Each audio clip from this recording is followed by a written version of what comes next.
Hello again, whiskey friends. Thanks for joining, everybody. And man, there are a lot of new people here these days.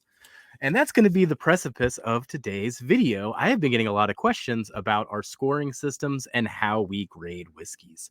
So, just for context, about 3 times a week, we do drop whiskey reviews, typically on Monday, Wednesday, and Friday. So, be sure to come back for those. But the questions I'm starting to get from newer people to the channel are what's up with the scoring system? How long you been doing this? What is it based on? And then asking me some other questions about the scoring system, such as what does an average bottle score in the scoring system? And are we learning any insights on the data that we're starting to collect here? So I'm going to go over all of that in today's video and have some insights in regards to the reviews that we have been doing and the differences we're seeing when it comes to things like scores by price, scores by the person that's scoring it, scores by the whiskey type, all of those type of things has a little bit of information there, and I'm getting excited to break it all down with you. So let's kick off the show and get into this. Thanks for joining me today, whiskey friends.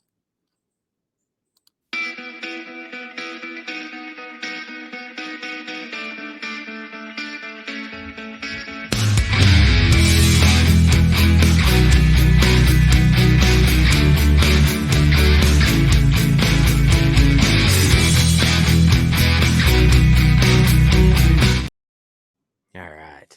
Now, during today's Tuesday discussion, I am going to be sipping on a Nash Tucky. So this is essentially an 8-year. I think it's from Jim Beam, most likely. It tastes like a barrel proof Baker's. So Baker's is usually proof down to 107. This is 123 proof, 8 years, probably coming from Jim Beam. It is a peanut butter cream chocolate delight, man. A little bit of cherry on it too. I like it more and more too. As I'm sitting with it, I haven't bought Booker's in a couple years now. This is filling the gap for my Bookers. But let's get into it here. So here on the channel, we do have a scoring system. And essentially what it equates to is that I torture Darrell and Kelsey with this entire questionnaire that they have to fill out in between every time they're doing a tasting. So doing a tasting, fill out the form. Doing a review, fill out the form. We launched this in January of 2023. And between the months of January to July, which is when this video was filmed, we have collected 161 reviews so far between the three of us. So we are pretty much reviewing something 2-3 times a week. Just when we sit down, it's just the natural motion of things now. And the more data that we record, the more data I can then break down and analyze. So let's first get into it because I was getting so many questions about this, either on Instagram or on the comment sections on YouTube is really what was generating it. But this is the scoring system right here. It's comprised of 10 categories, 2 for the nose, 2 about the front palate, 2 about mid palate, 2 about the finish, and then 2 overall categories. For the most part, they focus on flavor and experience. Flavor is just how enjoyable it was to smell it on the nose. How, flavorful was it? Mid palate. How did you like that finish? Was it enjoyable?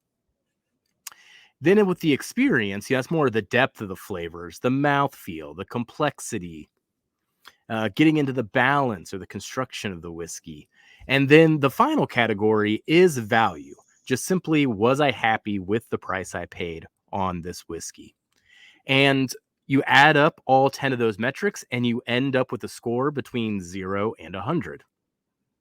And in this particular case, this is a real bottle here that you can see, and we're going to see some scores here on just a moment here on the next slide. But what you can then take away from this particular whiskey is the nose wasn't quite there, but by the time you got to the finish, it was really batting down the hatches, and it was really giving a lot of good flavor and a lengthy finish, and it must have been really delicious by then.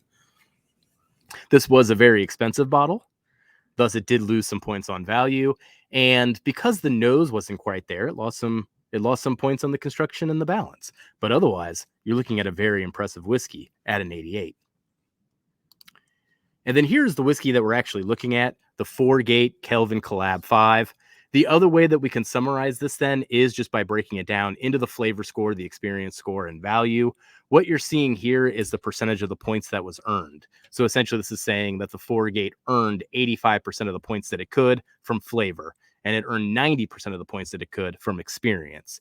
And based on this, too, then we could then see what might be holding that whiskey back from achieving a higher score. Is it due to the value? Is it due to the flavor? Is it due to the experience? What part of it isn't equal to the other parts, or what's propping it up? Maybe that's a different way to look at it. Ultimately, once we have those scores, we put them into these type of ranges. Now, these are more arbitrary right now, at least. I think as I have more data, I can come up with a better break points for some of these things, when things should actually be considered great or when they should be considered excellent. But right now, it's really, really basic. So if we score anything from a 0 to a 49, just don't even drink it. It's not worth your time. It's not worth the effort. And I very doubt that we're ever going to have something that scores in that range, because we're pretty bougie guys and we typically drink good whiskey. So it's got to be like a punishment situation for us to come across something that's 0 to 49. Average would be 50 to 59, good, 60 to 69, very good, 70 to 79, great, 80 to 89, and excellent, 90 to 99. And ultimately, you got something that just went straight 10 out of 10s across the board. It would be perfection. We don't anticipate ever having anything that can really reach those type of stars. So off the top, I did mention that we have reviewed 161 whiskeys so far. Now, sometimes there's some overlap. Sometimes we do review the same whiskeys in this form. But ultimately, you can see where most of the whiskeys land that we do review. So thus far, we've only had 2 that appeared in the average category that scored in the 50s. 17 that scored in good, 49 that scored in very good, 77 that were in great, and 16 that were in excellent. So ultimately, what you can see is we drink a lot of great whiskeys, but we're constantly searching for those excellent ones, and those don't come across very often. And no 0 on the perfection. Nothing's been perfect.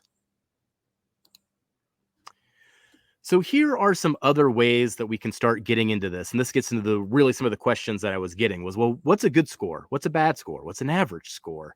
Like, you're putting all this effort into the scoring system. What can you tell me about the scores? Well, let's get into the scores. So not surprising, an average taste for us is an 80. So, essentially an 8 out of 10, an 80. That would be the average taste of all the whiskeys that we have reviewed thus far in 2023. Now, bourbons do tend to score a little higher than ryes with us so far. So bourbons, which a majority of the tastings are, 81 has been the average score, where for a rye, it's been a 77. Now, I don't have the other categories in there, the American whiskeys, the Scotch. There's a bunch of different other categories that we could do. The rice whiskeys, because Kelsey insists on putting rice whiskey into blinds. We could do that eventually. I just don't have enough whiskey tastings to have reliable data for that yet. So even the 23 there is kind of small. But as we do this over the course of a year, over the course of the years to come, I'm going to have a lot of good data. On the next slide, this is another interesting question that I've been getting. Do blends score better than single barrels, or vice versa? Like, which one typically scores better? And I'm not too surprised by this, though it's very close. But the single barrels do tend to grade out better than the blends. Now, most things that we do drink are blends. If you just think of, the baseline bottles, the Jack Daniel's number 7, that's a blend. That's a blend of multiple barrels to get to that exact taste profile. So most of the things that we do drink are blends. And then when it comes to the single barrel, I mean, there's got to be a reason it was released as a single barrel. It should be elevated. It's supposed to be able to stand up on its own. So not too surprising that we're seeing in the data that single barrels do etch up a little higher than some of the blends. Though when it comes to some of the higher scores, if we're starting to get into those 90s, a lot of them are blends. So we don't have many single barrels that actually score that high. They typically hit in this 80s range. Here's another one that came up, and I thought this was really, really interesting, taking the same data and arranging it by price. So once again, the average score is an 80, and you can see that between the prices of $25 to $40, essentially, anywhere from $0 to $40, essentially, you're getting an average score of 70 to 72. So There doesn't matter if you're spending 25, it doesn't matter if you're spending 40. Essentially, the average score is going to be a 70 to a 72. Notice the big step up once you get into that $41 to $60 range. The average score is an 81, and it hangs there at an 81, at the 61 to 80, at the 81 to 100. So for the most part, you're spending between $40 and $100. You can find great whiskey, and we're finding that great whiskey on average. I think that's the exciting thing to kind of take away from that. Now we go into the higher price bottles, though. This is where I thought it got interesting. So yeah, the higher price bottles do score better, but very marginally better. So everything that we've reviewed that cost $101 to $150 on average only scores 1 point better than things that we reviewed that were $41 to $60. Oh man, you'd expect there to be more of this jump up, but after that $40 jump up, there isn't any more.